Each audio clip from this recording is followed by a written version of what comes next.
اس دنیا میں نیا پیدا نہیں ہوتا. لفظ پیدا فارسی لفظ ہے، اس کے معنی ہے ظاہر ہونا. انسان اس دنیا میں عدم سے وجود میں نہیں آتا. انسان تو اس سے بہت پہلے عدم سے وجود میں آ گیا. پھر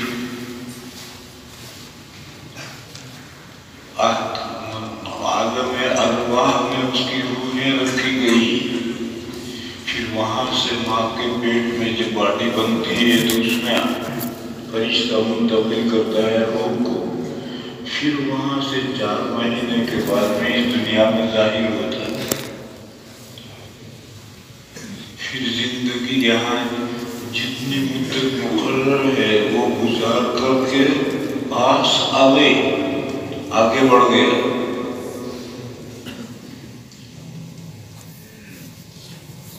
منتقل ہو گیا. کہاں گیا؟ عالم قبر میں. عالم قبر یہ عوامی اصطلاح ہے، اہل علم کے لیے اصطلاح ہے عالم برزخ میں. عالم برزخ اسی دنیا کا زمینہ. مرنے کے بعد بھی اس دنیا سے نکلتا نہیں ہے، عالم برزخ میں رہتا ہے. اور عالم برزخ اسی دنیا کا حصہ ہے.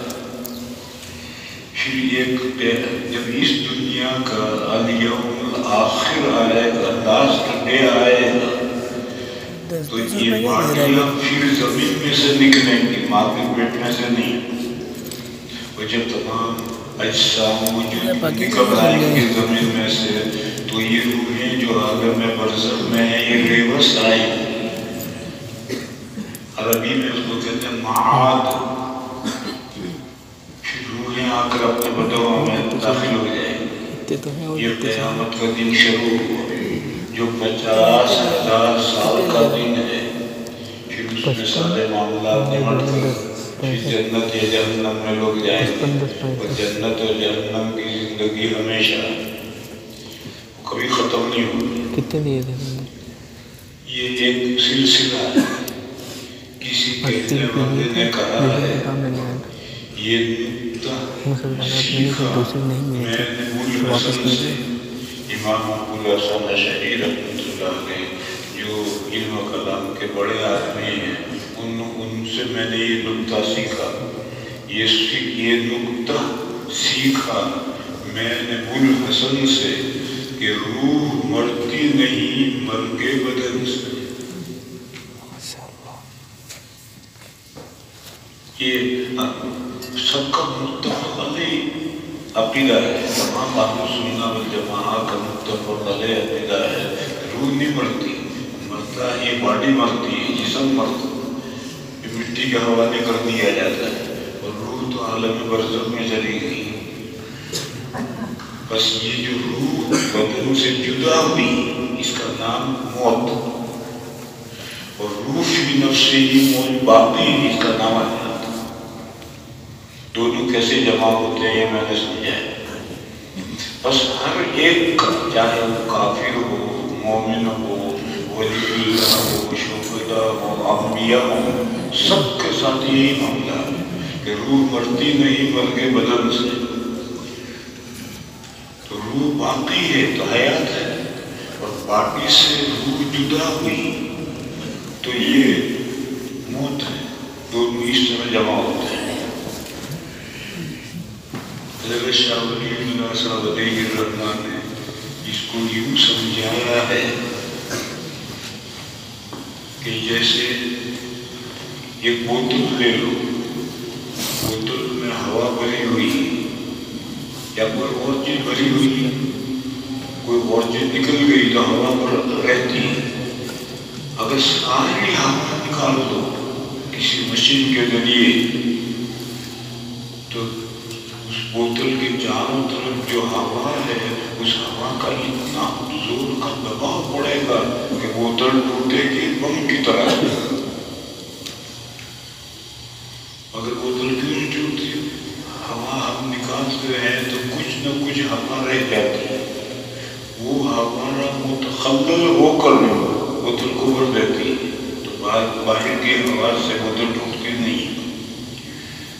اسی طریقے پر جب ہمارے بدن سے روح نکالی جاتی ہے تو بدن میں ایک نسمہ ہے، اس نسمہ کے واسطے سے روح ربانی کا تعلق بدن کے ساتھ.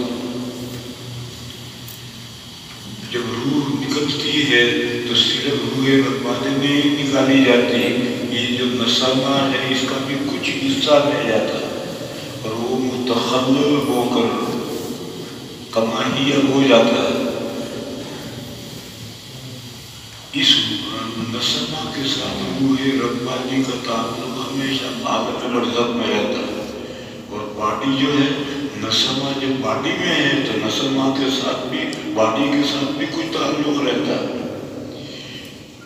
یہ جو روح ربانی، روح کا جو باڈی کے ساتھ تعلق ہے، من وجہ، بس یہ دونوں کو جوڑتا ہے.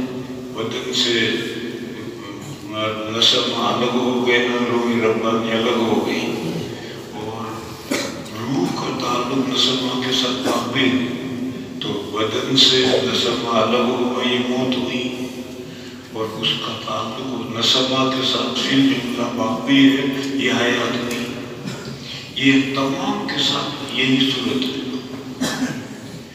پھر یہ جو اجتماع ہے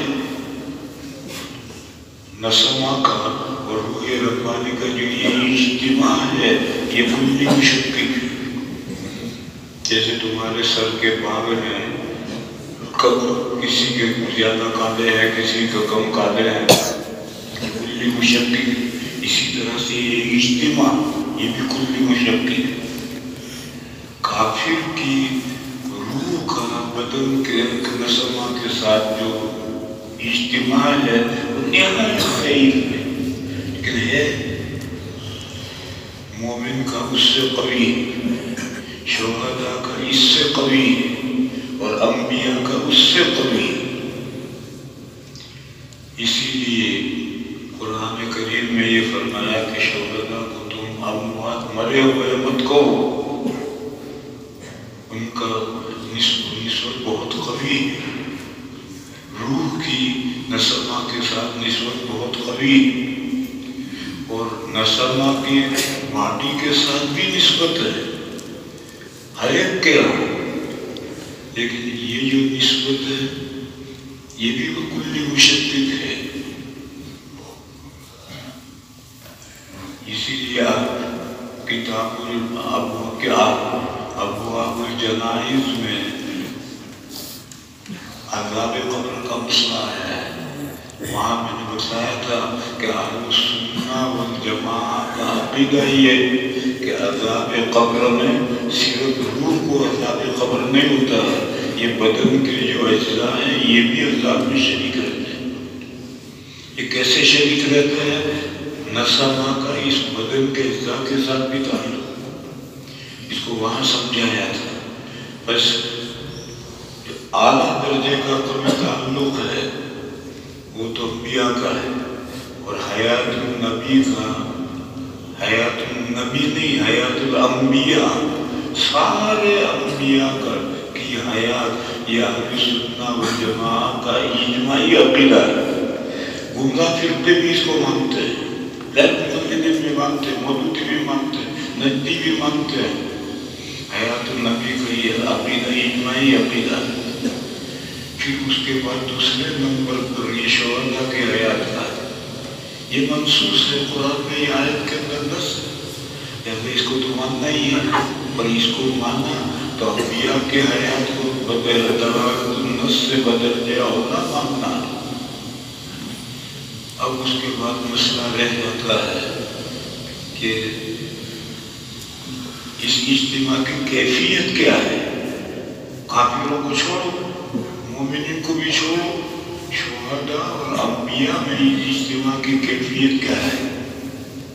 شہداء میں اجماع ہے، ہم علماء اہل سنہ والجماعہ کا، دیوبندی علماء کا اجماع ہے کہ شہداء کا جو اجتماع ہے وہ برزخی ہے. اسی لیے شہداء کی جنازہ غسل دیے بغیر جنازہ پڑھ کر دفن کرتے تھے، اور اس کی بیوی عدت کے بعد کسی سے نکاح کر لیتی ہے، اس کی میراث تقسیم ہو جاتی ہے، اور اگر اس کو دفن نہ کرے تو لاش سڑنے لگے گی۔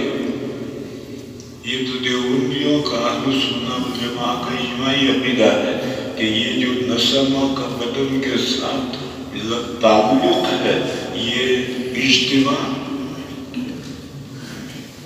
برزخی ہے، دنیاوی نہیں۔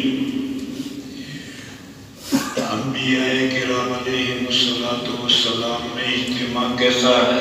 کیونکہ یہ اس سے بڑے ہوئے، جیسے ماں باپ کو اف مت کہو تو ضرب و شتم، جوتا مارنا اور گالی دینا بدرجہ اولا برا ہے، اس سے تکلیف منہ کہنے سے زیادہ تکلیف ہو۔ تو انبیاء کرام کر کے حیات دلالت النص سے ثابت ہے، ٹھیک ہے۔ اس میں کیفیت کیا ہے؟ کیفیت معلوم نہیں۔ ہمارے دو مفتیوں نے، ایک تو حضرت مفتی کفایت اللہ صاحب علیہ الرحمہ نے کفایت المفتی میں 2 جگہ پر یہ فرمایا ہے کہ انبیاء کی جو حیات ہے وہ برزخی، اور دوسرے حضرت ہمارے حضرت نانوتوی ہیں، انہوں نے یہ کہا کہ میں دنیاوی برزخ دنیاوی حیات ہے، مگر حضرت نے یہ فرمایا کہ یہ میں لوگوں کے سامنے یہ بات میں کہتا نہیں پھرتا ہوں، کوئی پوچھتا ہے تو بتا دیتا ہوں، تو وہ حضرت بھی ڈھیلے ہیں۔ اور مفتی کفایت اللہ صاحب کے 2 فتوے ہیں کہ برزخی، تو ہمارے ہی درمیان میں اختلاف ہے، اور اسی خواہ کے اختلاف پر پاکستان میں حیاتی اور مماتی 2 فرقے بن گئے۔ یہ سب غلط ہے۔ یہاں تو مجھے اتنا سب شہداء کے بارے میں 3 چیزیں پکی ہیں، اگر ان کو دفن نہیں کرو گے تو لاش سڑے گی، عدت کے بعد بیوی دوسرا نکاح کرے گی، مال ورثہ میں تقسیم ہو جائے، اور انبیاء میں یہ تینوں باتیں نہیں۔ اس لیے کہ انسان کی روح کا بدن کے ساتھ تربیتی تعلق ہے، جیسے بادشاہ اس کا تعلق ملک کے ساتھ تربیتی ہے، اسی لیے صدر جمہوریہ وزیر اعظم مر جاتا ہے تو اس کے مرنے کا اعلان نہیں کرتے، پہلے قائم مقام کا اعلان کرتا ہے اور پھر اس کے مرنے کا اعلان کرتا ہے۔ اس لیے کہ اگر تھوڑی دیر بھی بادشاہ نہیں رہے گا تو ملک میں معلوم نہیں کیا فساد ہو جائے گا، یہ دوسرا قائم مقام آ گیا، پھر اس کے بعد میں اصل کے مرنے کا اعلان ہوتا ہے۔ اس لیے کہ بادشاہ کا تعلق ملک کے ساتھ تربیت کا ہے، ہمارے اندر جو روح ہے اس کا بھی تعلق ہمارے بدن کے ساتھ تربیت کا ہے۔ جب تک بدن میں روح ہے بدن گلے کا سڑے گا نہیں، چاہے مہینوں پڑا رہے، وینٹیلیشن پر مہینوں پڑا رہے، گلے کا سڑے گا نہیں۔ اور انبیاء کے بارے میں روایات ہیں کہ ان کا بدن گلتا سڑتا نہیں، مٹی نہیں کھاتی اس کو، اور ان کی بیویوں سے کبھی کوئی نکاح نہیں کر سکتا کیونکہ وہ حیات ہے، اور ان کا مال میراث میں تقسیم نہیں ہوتا، وہ امت پر صدقہ ہوتا ہے کیونکہ وہ زندہ ہے۔ تو یہ تینوں باتیں انبیاء میں ہیں، شہداء میں نہیں ہیں، بس انبیاء کی حیات شہداء سے قوی ہے۔ پھر وہ برزخی ہے یا دنیاوی ہے، اس میں ہمارے ہی گھر میں اختلاف ہے۔ مفتی کفایت اللہ صاحب کے فتوے یہ، حضرت نانوتوی کی رائے یہ، اسی پر جو 2 فرقے بنے ہیں، یہ خواہ مخواہ کی بات ہے۔ اس مسئلے میں گھسنا ہی نہیں، بس اتنا ہی ماننا ہے کہ شہداء کی حیات ہے